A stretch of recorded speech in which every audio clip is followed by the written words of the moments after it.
Satnam, Waheguru Ji Ka Khalsa, Waheguru Ji Ki Fateh. Welcome to another in our continuing program of Your Miracle Mantra Moment. So it's Tuesday again, and we're sort of moving through our week with somewhat of a feeling of regularity with these sessions where we get together for both the Tuesday and the Thursday of each week. So I'm very glad to see you, some of your comments and your names in the comments area. Very happy to see some of the regular people who come back every time. And it makes it very, it makes it feeling like we are actually in a community together. And I think that's a really very reassuring thing during this time of COVID-19 and the ups and downs of all of that, you know, where some people are having more struggle than others. And so we come together here and perhaps we feel a little reassured and connected to each other. And I think that's an amazing thing that we can do through this technology. So, welcome to this session, and I'm going to start now with the chanting of the Dandan Das Guru Shabad, and then after that we'll talk a little bit. As usual, I will just remind you that you can do this in various ways. You can simply meditate with this, sing or chant or not. You can do this as a meditation that is focused on releasing any fear that you might have of the future. And for that, there's a mudra. And so you take your right hand with the right thumb up, and you wrap that thumb with the fist of your left hand, and then you bring the right fingers up along the back of your left hand, and you just hold that gently at your heart center, and your elbows are relaxed at the sides of your rib cage. You can close your eyes all the way if you like, or you could keep them 1/10 open, focused at the tip of the nose. And again, you can chant along with the words that are now in the comments area, and or you can just meditate silently, your choice.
Tanrı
Waheguru ji ਕਾ ਖਾਲਸਾ ਵਾਹਿਗੁਰੂ ਜੀ ਕੀ ਫਤਿਹ. So I'm very delighted to welcome you all to our session today. Let me bring my computer a little closer so I can see who is here. And thank you all for putting your names and saying hi in the comments. Kidden Deep, thank you again, posting the words for the Shabad And Sakriya, good to see you. Flory, Gulzan, Simran, Helen from Miller's Ashram, welcome. Priti Vedya. And Jesse, of course, always here. Natalie, another regular. Jazz, and Aurelia, welcome. And Mohan Sangeet, of course, from Amsterdam. Mukhtiar Singh, welcome. And Emily, and Nivedita, and Pav Singh. And there's more. Well, there's a lot more. And Judith, Eliana, and Michael. Sorry, missed you there almost. From Cape Fear. Good to see you with us. And Bunty, Sarah, and Sarah's from Pennsylvania. And Mahad Manvinder Singh. And yeah, Kalambir, Emily from Chile. Very nice to have you all. So let's figure out what we're going to talk about a little bit today. So I was thinking about Guru Ram Das, what an amazing story his life is, and that he was in many ways important because he consolidated some attributes, some virtues that, although they were present, he personified them more. And it starts out in the story of his life where when he really dedicates himself to serving Guru Amar Das, the third Guru. And Guru Amar Das had decided to live in a place that is very well known for having this particular well that was dug. The name of the place is Goindwal, and it's a place of pilgrimage. It's a place to go and visit whenever you're in India and you have a chance. It's not too far from Amritsar, and so Goindwal is important because it was the main base of the third Guru. Each Guru had kind of formed their own location, their own geographical base. And for Guru Amar Das, it was Goindwal. And in Goindwal, there was a scarcity of access to water, and it became a sort of political struggle with some of the other landowners nearby, the hill chiefs. And so Guru Amar Das said, well, we need to provide water for our community. So he endeavored a very big undertaking to dig a well. And in India, it's a little different than the way you see wells. It was differently performed, the process of digging. They don't just sort of dig straight down to get to the water, but rather they dig in an incline, clearing away the dirt above until they get down to the water. And so it's built on a diagonal. And so it's a big undertaking. There's a lot of earth that needs to be moved. And so in Goindwal, young Ram Das, Bhai Ram Das, before he was Guru, was a very dedicated Sevadar, and he would work in the digging of the well. And that was not normal for someone of his new status. Sure, before, when he was younger, he was very used to doing seva and in the kitchens, cooking and whatever needed to be done. But now he was the son-in-law of Guru Amar Das. He had special status like sort of princely status, and um, and so it was. It raised eyebrows. It was kind of shocking for people to see this young prince, so to speak, digging and getting dirty. I mean, when you do this kind of work in India, it's not like you can stay clean. You're carrying uh, big sort of plates of dirt and mud on your head, which is the typical way to do that in India in construction sites. And of course it would all spill, and you'd get covered in dirt and mud. And so it was considered below his status to do that work, and yet he wouldn't hear of any complaint about that because he was dedicated to doing the work, to doing the seva. And even his family members from his birth family um, came by and got angry that, why are you doing this work, and you shouldn't be doing it, and Guru Amar Das, you shouldn't have him working, And Bhai Ram Das defended this position so beautifully, and just, you know, showed that he was doing it out of the love in his heart for Guru Amar Das and for the community, and he was serving that mission. So he was known for this for the rest of his life, really. People knew of his willingness to get his hands dirty, literally, to step into a task rather than wait on the sidelines and arrange for others to do it. And that really sort of shaped his life going forward and defined him even when he became guru. That his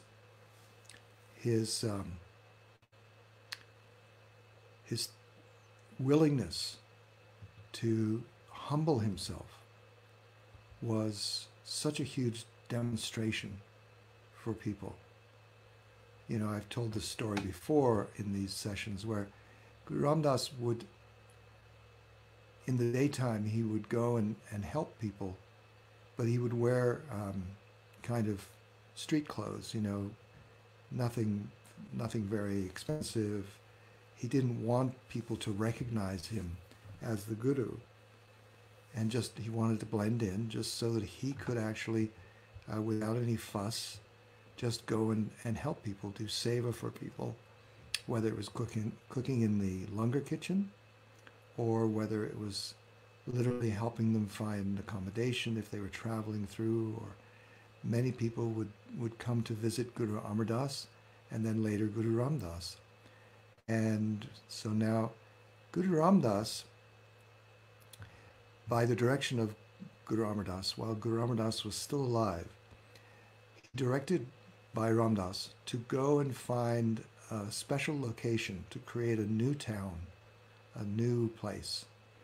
And this is how the city of Amritsar was created. That Bhai Ram Das did some research, traveled around the areas there, and negotiated the purchase rather, of the initial land that became eventually Amritsar. It was for initially just called the place of the Guru, Guru Chowk, I think, and then later it was called Ramdas Puri, meaning it was a place of Ramdas, of Guru Ramdas, and then later Amritsar. So when Bhai Ram Das was building this place, he was allowed to use the money that came in from donations in the court of Guru Amar Das, and there was quite a lot of money. So he was able to use a lot of that to very good benefit to getting the places around Amritsar. They built a market And if you've ever been to Amritsar, that first market that is built is called Guru Ka Bazaar, and it's still there, and it's still an active bazaar, still a very important street where there are merchants selling things, and so Bhai Ram Das started that. So later, after Guru Amar Das had passed away, and Guru Ram Das was now Guru, so then he resided there in what later became Amritsar, and attracted a lot of people.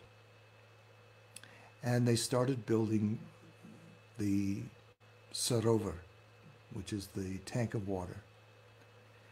And later, Guru Arjan, the fifth Guru, would build what we call the Hari Mandir Sahib, the Golden Temple, in the middle of that Sarovar, in the middle of that tank of water.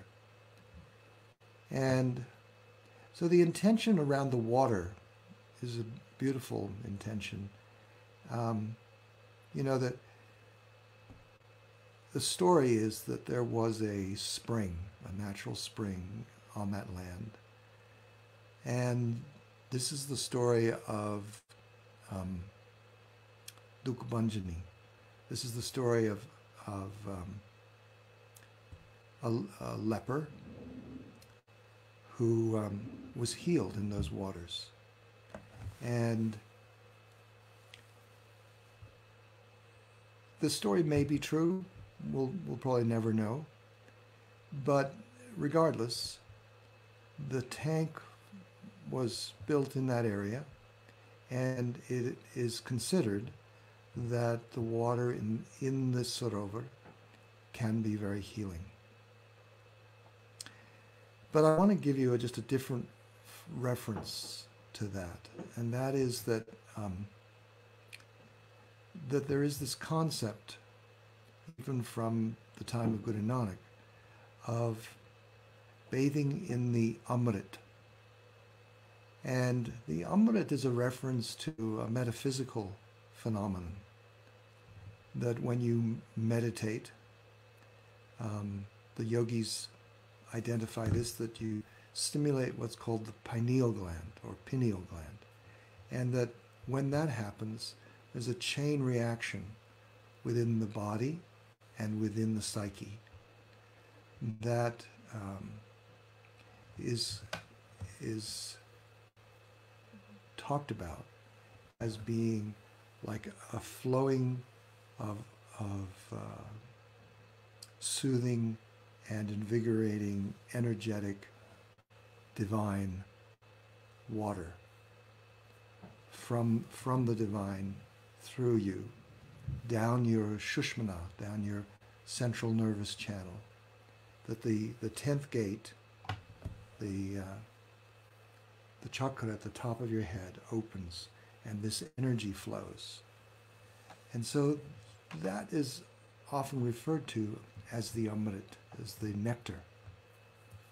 And so when the gurus are talking about dipping in the nectar, yes, there is a literal tank in Amritsar, and the name of the town is the place of Amrit, tank of Amrit. That's what it's referring to. But it is also important to remember that this experience of dipping in the Amrit is not really a physiological, geographical phenomenon, but rather it's about opening to your own inner experience of that flow of divine blessings. And that the journey to Amritsar as a location and the chance to take a dip in the tank is wonderful blessing, but it's not the only way, it's not the essential way that the gurus were intending for us to connect to that experience of the Amrit flowing through us and blessing us. So it's a it's a beautiful experience. I have had that experience whenever I have gone to visit in Amritsar, and it it can be a lot of things for different people. Now there are some people who live nearby there, and they do that every day as a practice, and what a blessing, you know. There are people who maybe get that chance once in a lifetime, and that's a blessing, you know. And um, so, if you have a chance and you are again able to travel, if we all are able again to travel sometime in the near future, and you have a chance to go to India and then to North India and be in Amritsar and visit, then I suggest you make extra time to have the experience of dipping in that tank. Because, you know, the water itself is amazing in that it surrounds if you've ever seen a photograph, it completely surrounds the Harimandir Sahib, Darbar Sahib, the central temple there. And in that location, there for hundreds of years, they have been chanting Gurbani, chanting the words of the Guru every day. And so those energetic vibrations from all of those people over all of those years chanting has imbued the structure, the building itself, but also the water that flows around it with this beautiful energy of divine healing. And so, you know, there's a time sometimes when I think of that memory of going there and I miss it and I wish for it again.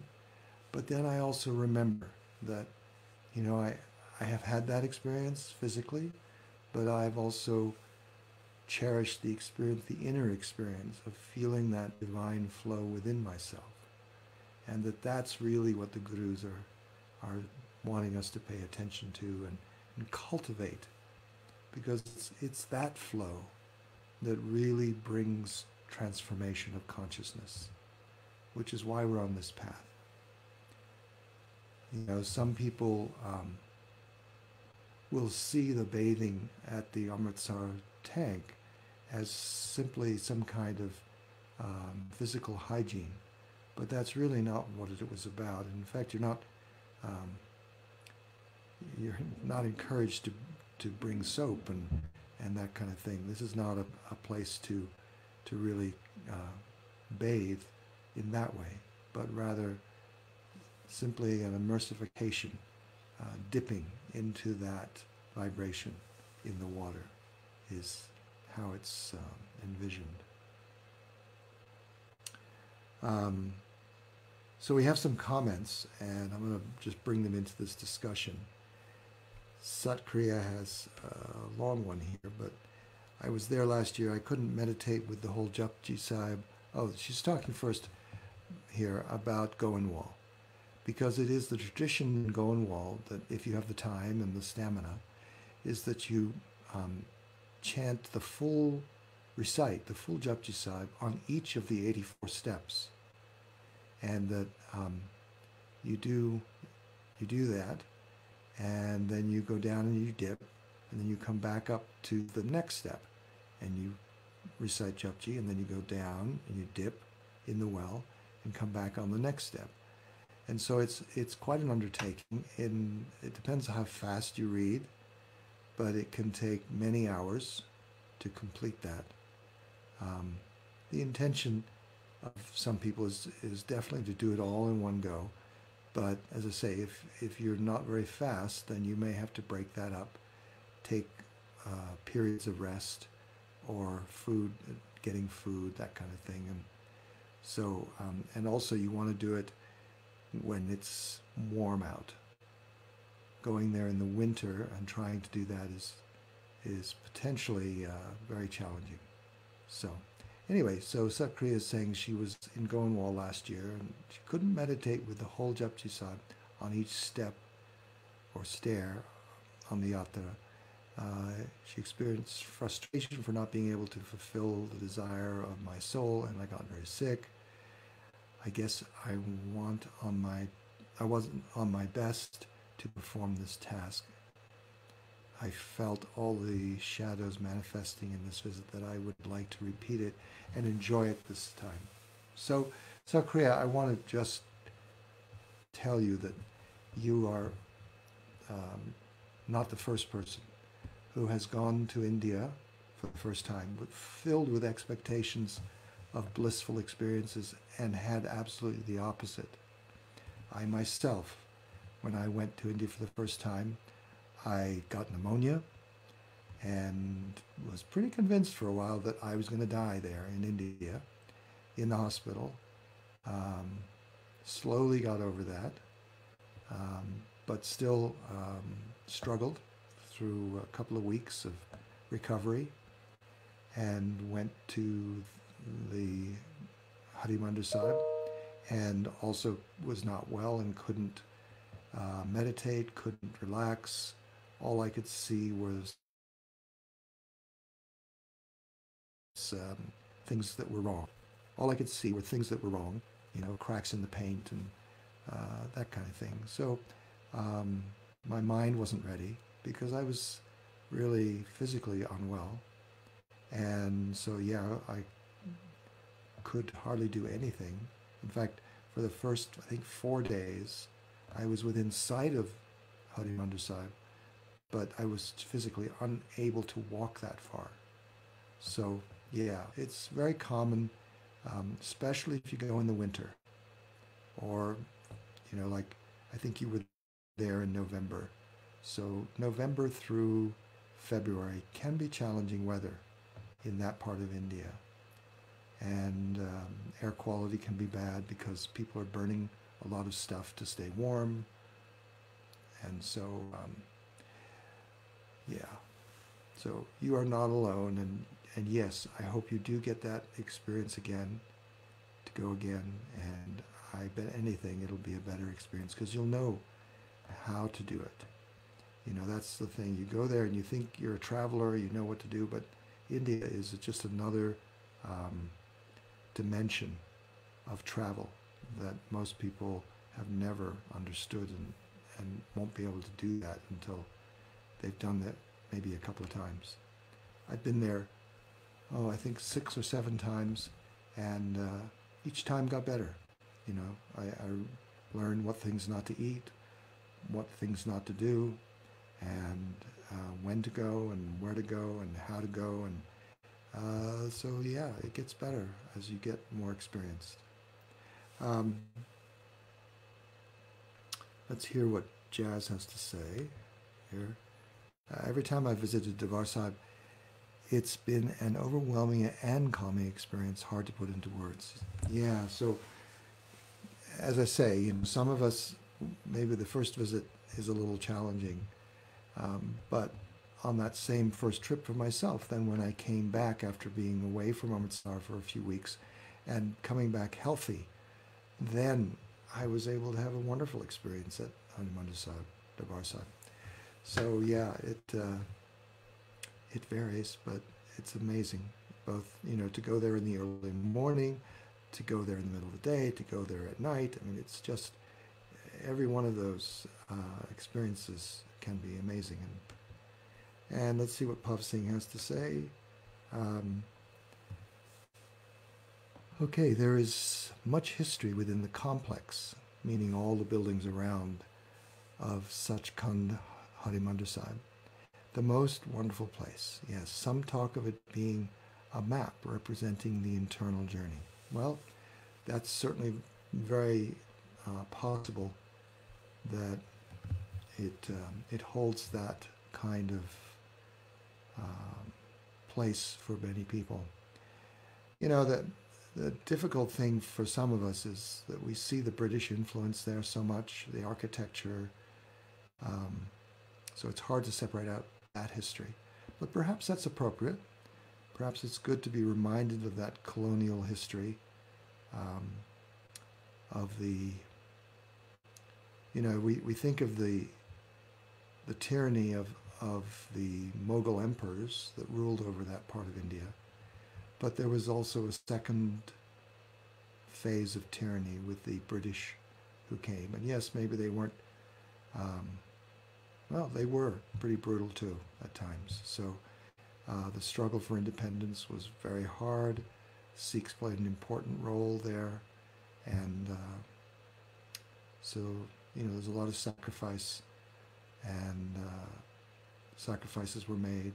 So yeah, it's important to remember that history when you go to visit.